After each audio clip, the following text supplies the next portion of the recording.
ট্যাবলোগুলি আমাদের মঞ্চের সামনে দিয়ে এগিয়ে গিয়েছে। আমাদের দেহত্বের গর্ব সন্ন্যাস বয়েজের ট্যাবলোটি আমাদের দৃষ্টিভঙ্গিতে সেরা, তাই আমরা সন্ন্যাস সকল সদস্যবৃন্দের কংগ্রেসের পক্ষ থেকে অনেক অনেক প্রীতি ও শুভেচ্ছা জানাই।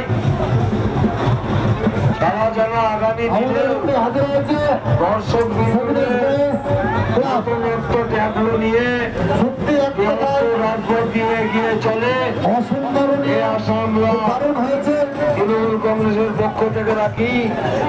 এই মুহূর্তে আমাদের কাছে উপস্থিত বর্ষিয়ান তৃণমূল কংগ্রেসের নেতা, বিশিষ্ট সমাজসেবী শিক্ষক